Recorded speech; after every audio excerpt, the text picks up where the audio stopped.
Hello, my name is Brad Richardson, and I will be doing my healthcare policy video on my opposition to physician assisted suicide. First, we need to look at the definition of what is assisted suicide. Assisted suicide is the account of anyone deliberately trying to assist and aid someone in ending one's own life. Assisted suicide is nothing that is new. Assisted suicide has really even been around since before Christ. We have seen evidence of where this is at the limelight and at the center of much attention as in the past 20 years because it has been more prevalent. It's gaining more traction, and more people tend to feel today that assisted-based suicide is not only correct, that it is fine for anyone to do, but I am in very much of opposition to what we call PAS, physician-assisted suicide, and we need to look at why.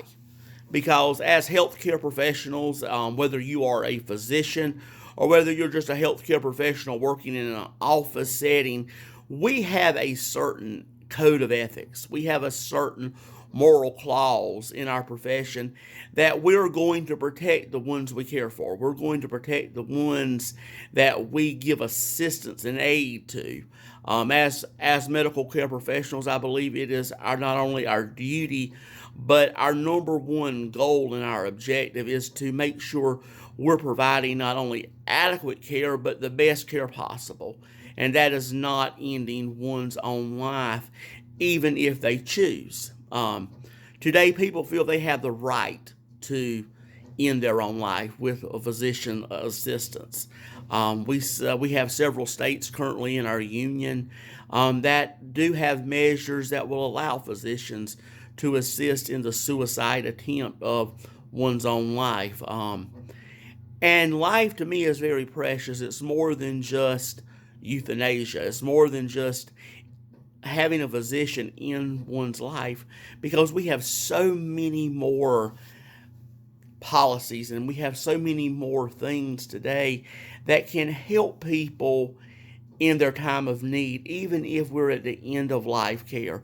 We not only have hospice and palliative care that can provide great assistance to people in need, because life is precious and we must, as healthcare professionals, remember that. I know with my code of ethics, morally, I cannot end one's own life even if that is what they want, because it is my duty, it is my responsibility to make sure I am providing not only the best care for the person I'm looking after, but correct care and adequate care. And that is not just, in essence, euthanizing someone because they do not choose to live anymore.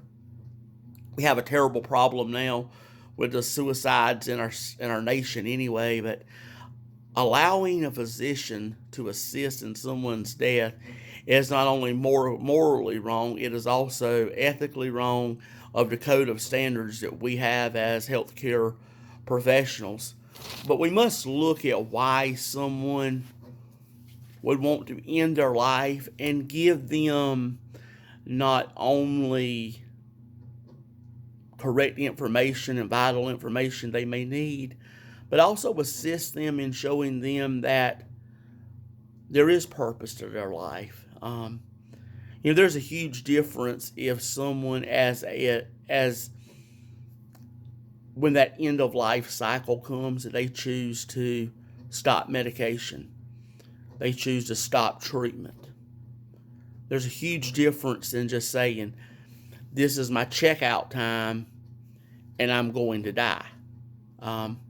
We've seen this very prevalent in the 90s with Dr. Kevorkian, when he even broadcast and shown where he was actually allowing people to choose to die and assisting in their death.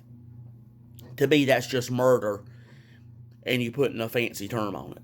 But we cannot, as healthcare providers, allow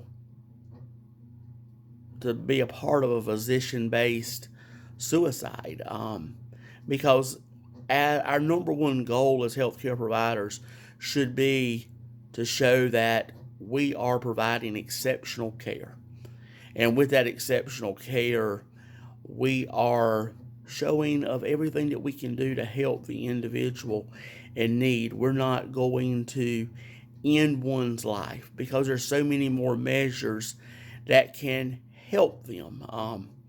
Not only through hospice and palliative care, but there's treatment programs. There's new medications and everything. But we cannot be the executioner to say, okay, if you decide to live, if you decide to die, I'm going to be the one to arrange it. We cannot do that. That's only not morally wrong, it's ethically wrong.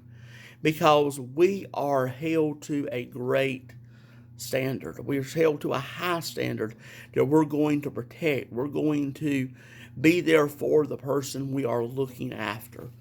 When I think of exactly what physician-assisted suicide is, I can't help but to think back to when I was a kid. There was a little television show that came out that was called The Dinosaurs, and it was about this family of dinosaurs living in a town, and they were just like humans, but they were dinosaurs. And one thing the dinosaurs did was they had something called the Hurling Day. The Hurling Day is when they got rid of all the old dinosaurs in town, and they just hurled them into a lava pit and ended their life. Grandma Sinclair did not want to die. Her grandson wanted her to live. So because of his actions, they stopped having Hurling Day. Now we can say, well, there's a huge difference. But is there any difference than the dinosaurs having Hurling Day when we take an old person and we just throw them into a lava pit because it's time for life to be over?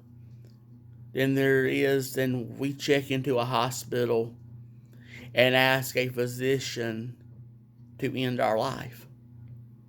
Life is precious, life is kind. It's not our job as healthcare providers to say, okay, I'm going to end your life because it is your request.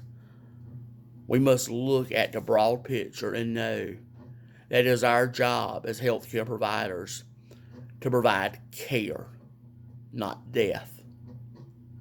Thank you for taking time to listen, and my oppositions to why I feel physician-based assisted suicide is morally and ethically wrong. Thank you.